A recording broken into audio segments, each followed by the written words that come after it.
Welcome to Scouching Report number 4, and today we're looking at arguably the most enigmatic prospect available in the draft this year. Sioux City Musketeers winger Bobby Brink. Bobby Brink is an absolute analytical darling. He has dominated the USHL when he's played this year and has arguably carried the Sioux City Musketeers to the success that they've had this season. He's been running the USHL with about a 50% involvement in team offense for Sioux City. And if you look at the numbers for his team when he was in the lineup this season versus when he was out of the lineup, the difference is so staggering I kind of have a hard time articulating how much of a boost he's been to the team's offense. But with all that being said, there are parts of his game that some people, including myself, have identified that might hold him back from reaching a ceiling that I do think is there. So if this is your first time here, the way we examine a player is in 5 different categories that I think feed into each other really well to create an all-around good hockey player. And those categories are think, move, get, pass, and shoot. And within those categories, we give a player a rating with a number and a letter grade. The number indicates the general tier of talent that player is in. So 1 would be someone among the top in the draft at that ability, and a 4 might be someone who requires a lot of work in terms of developing that side of the game. And the letter grade indicates how often a player is at that top level of play. So an A would be someone who is just constantly doing the thing at a very high level, whereas an F would be someone who maybe I saw once do something really nice, but the rest of the time was borderline invisible. So we're going to start with Bobby Brink in the think category. If you ask me, I think there's a lot to like about the way he perceives the game. He is never really that far away from the puck. He is relentless at applying pressure a lot of the time that I saw him. He's clearly relied upon as an offensive weapon for Sioux City, so off a face-off, they will often send him into the neutral zone immediately to try to retrieve a breakout pass and carry it up the ice himself. But at the same time, he's more than willing to back-check pretty deep into his own zone and try to cause turnovers that way. He does show signs of having a lot of intensity on the puck, and I think that might be one of the more underrated parts of his game, but we'll look at that a little more later on. At the same time, I found that Bobby Brink might get himself into a little bit of trouble, especially when he has the puck.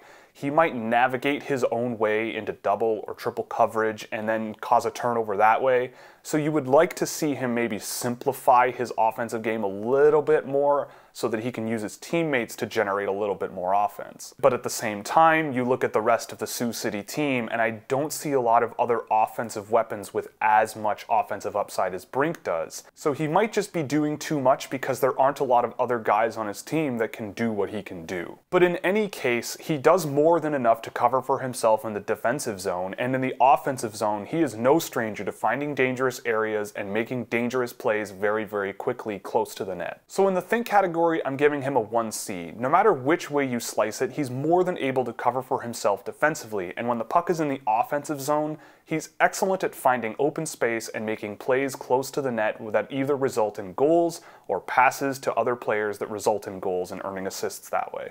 The next category is the move category.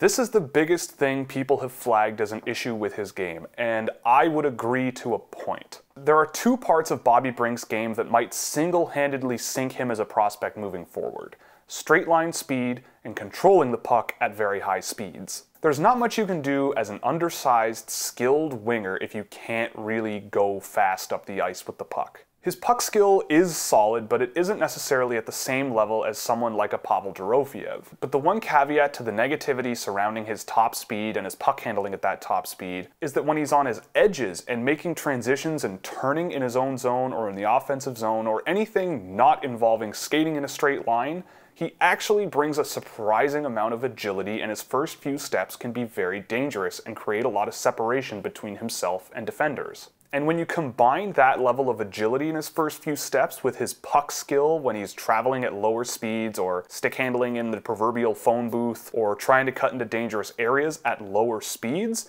you could have a really, really special player if that speed can come and then the puck skill at that speed can catch up. So in the move category, I'm giving Bobby Brink a 2D. This is the first time I'm handing out a D because I do see points of his game where I see something very, very special there. His puck skill is fantastic, just not at high speed.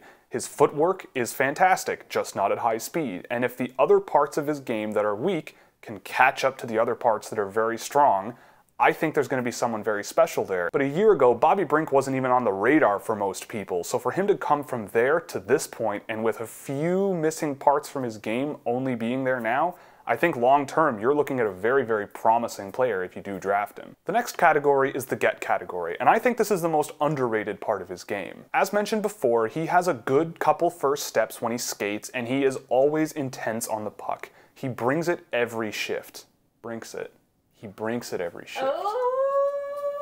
He really does seem to do whatever he can to cause turnovers in all areas of the ice, and he is willing to get his nose dirty, which I think bodes well for his future. He breaks up plays coming against him very well, and he does engage along the boards to cause turnovers, and once he gets free and finds open space, he can be very dangerous moving the puck up the ice. And this is where I think that there is a lot of promise for him long term. His natural instincts when he's away from the puck are very promising for a North American style of hockey, and coupled with his agility on his first few steps and his ability to stick handle around opposing defensemen really put together a nice package, and it just goes back to the fact that if he can gain another gear at his top speed and control the puck well at that speed, I think there's going to be a really, really electrifying scoring winger here, especially when he brings the intensity and the instincts that he has when he doesn't have the puck. So I'm giving him a 1B in this category. I really don't know how else to slice it. If his foot speed wasn't so bad, there would be an extremely high-level prospect here. He brings it almost every shift I've seen him on the ice. He's heavy on the puck, he plays bigger than he is, and I think that will take him a long way at the next level. The next category is the pass category. This is another area where Bobby Brink is either excellent or not so good. Now, Brink has fantastic passing instincts when the puck is in the offensive zone, and he has shown time and time again that he is more than capable or willing to get pucks to dangerous areas. About 10% of the passes I tracked of his were aimed at high danger areas or across high danger areas, and that bodes well for future production. The more times you pass pucks into the slot, the more times it's probably going to get on someone's stick, and guys can score from there. At the same time, there are instances where he tries to do too much, tries a passing play that might be a step ahead of where the play is at the time, and it does cause turnovers, and he does have a lower pass completion percentage than most of the guys that I've tracked. So yes, while he's able to pass pucks into the slot at a higher rate than most of the guys that I've seen, and he's able to generate those loose pucks and create offense out of nothing very quickly, he does at the same time cause a lot of stuff going the wrong way, and that will need to be refined moving forward. So in the category of passing, I'm giving him a 1D. Again, there's a lot to like here. He's more than willing to try passing plays in the offensive zone that can result in higher danger scoring chances. The downside is that a lot of the time, this kind of thing doesn't really work out for him. It's going to need to be refined further over the years. There's a lot of times where he's caused turnovers and doesn't really engage himself in the play as much as he might need to in order to avoid chances against him when he's on the ice. The last category we look at is shooting. Brink is a great goal scorer, and that's pretty clearly indicated by his goals percentage of 25%.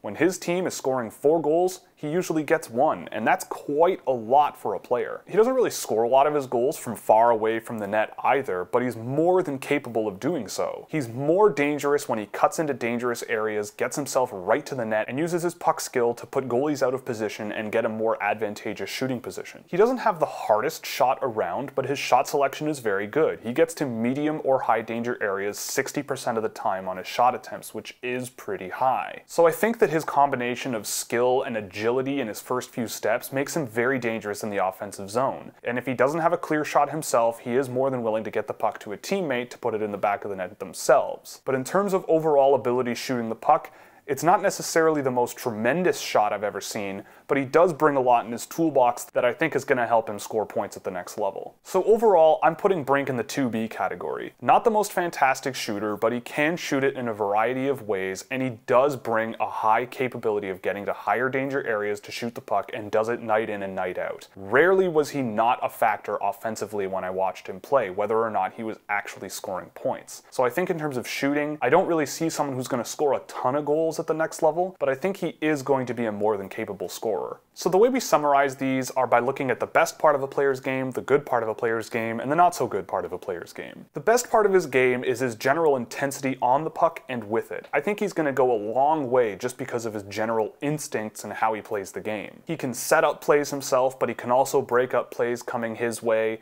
He's never really that far away from the puck if it's along the wing on either side. And as I've said before, I think his natural instincts are are going to take him a long way with that intensity that he brings every shift. The good part of his game is pretty obvious. Just his overall offensive ability when the puck is hemmed in the offensive zone is really something. He doesn't need to really have a lot of straight line speed to really take over an offense in the offensive zone. He can wrap pucks around the back of the net himself at a pretty high level. He can set plays up at a pretty high level. And when he starts deking the puck around in the offensive zone to get to more dangerous areas or create more space or take up some time before his teammate can get open, he does it all, and he does it very, very well, and that's where a lot of his production comes from. And now the not so good part. There's a couple of things here. The biggest thing is that yes, there's a lack of top-end foot speed, and there certainly is a lack of puck control at high speeds or when he's going full tilt up the ice. But I think that the more troublesome part of his game that could cause problems later on is his overall decision-making some of the time. His decisions with the puck can sometimes border on head-scratching, but at the same time he does bring a lot of positives that might outweigh the cons to his game. But these two factors come together to me to say that there is a good player here,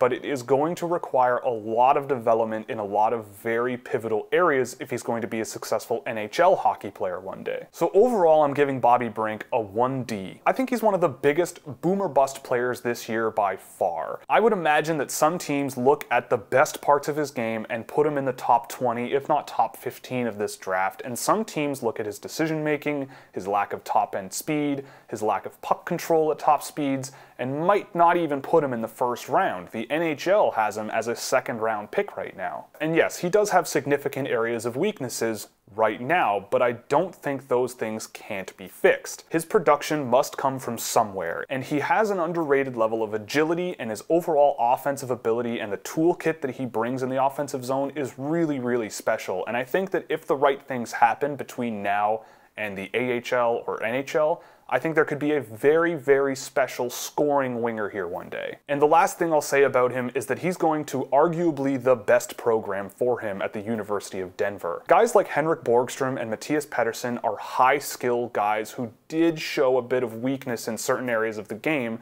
that Denver has taken a swing on. And it's really worked out for both of those players, if you ask me, and I think with the proper care and development, you could have someone really special in Bobby Brink one day. So that's it for Scouching Report number 4. I hope you enjoyed. If you liked it, you can click all the buttons below to stay notified and never miss another video. And if you really liked us, you could consider supporting us on Patreon, where you get access to spreadsheets for drafted and undrafted prospects, as well as many other goodies. Or you could consider picking up some merchandise at Scouchwear. So that's it for today, and we'll see you in the next Scouching Report. Body break.